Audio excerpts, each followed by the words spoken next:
And welcome to The Factor Uncensored. There are 703 new COVID cases in the city of Houston. That takes up our total to 32,000. Now, as we're dealing with the pandemic, there's a question: when will school start, and will it be in person here in the Houston Independent School District? We had a chance to speak to the interim superintendent tonight about her plan. And joining us now here on The Factor Uncensored is HISD Interim Superintendent, Dr. Granita Lathan. Glad to have you here on The Factor Uncensored. As I said to you back in March, I wouldn't want your damn job, and I still don't want it. It's difficult. It's a difficult decision to make when you're dealing with at least 200,000 students and how to deal with them, whether or not to bring them back into the classroom. And today you made a decision to delay the start of school and do it online. Tell us how you came to that decision. Well, number one, thank you again. Good to see you. It has been 5 months of this COVID-19 pandemic. But the decision to delay the start of school and then to start school virtually for students and staff was made based on the health conditions in our city currently, with the high number of COVID-19 positive cases, and then just based also on the data that we collected, our parents and our teachers, as it related to their comfort level of parents sending their students back to school face-to-face, and then our teachers wanting to come back to school face-to-face. And so those conditions and the conditions that we across our county with, like I said, the increasing positive cases. And it was just concerning. And I, honestly speaking, as a leader, we never want to put any of our employees or the children, definitely that we serve, in harm's way. Absolutely. Now, it's understandable that you're going online. Explain to me the late start time, the later start date in the school year. Starting later is the amount of time that I'm hoping that this virus will slow, and then based on the information, the changing health conditions. You know, a month ago, I was prepared for us to start back face-to-face in transition with transition grades and transitioning staff back.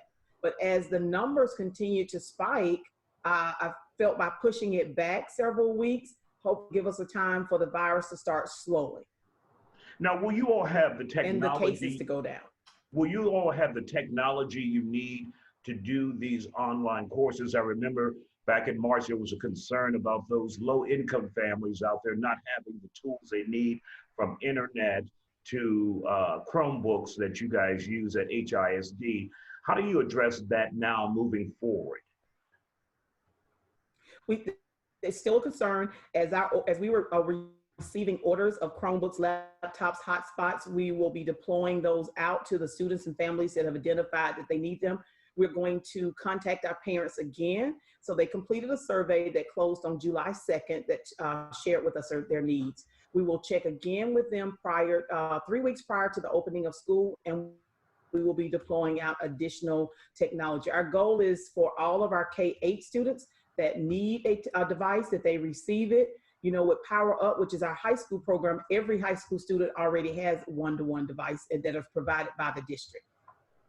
For those single parents out there who are dreading this news, obviously they're still concerned about their child's health, but they may be single working parents, and now they're left with a tough decision on how to deal with that child who is now at home and not safe at school. What do you say to those parents out there? And I say to those parents, like I said, it was a hard decision to delay the start of the school to learn virtually the first several weeks. We will have staff members supporting families.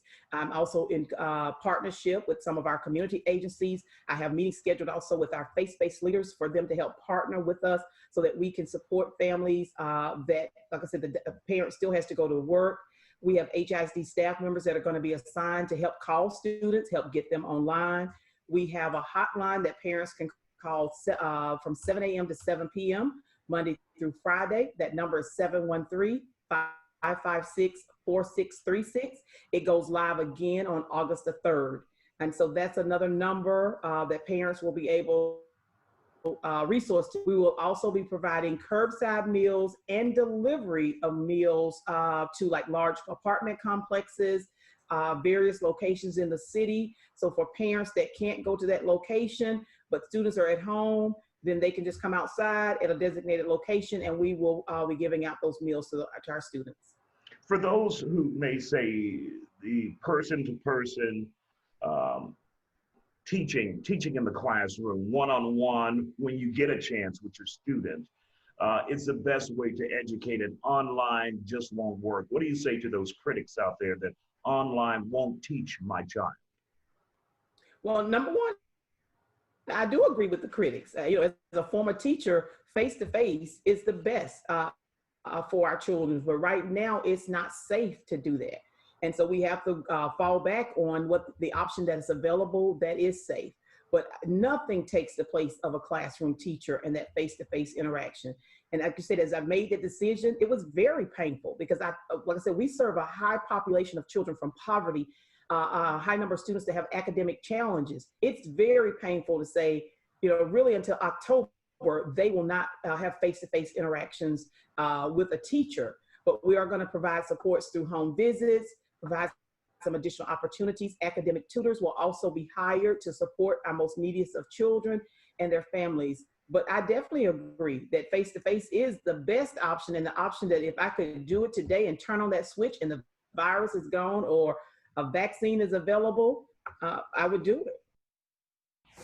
Now, part of the plan for HISD, according to the superintendent there, is if the pandemic allowing, if the COVID-19 isn't too bad 6 weeks into the school year, then students will be offered the option of attending in person, but they must wear masks and social distance in the classroom, which means their desks will be 6 feet apart if we are in a position that would allow that at that point, but it's a wait and see approach.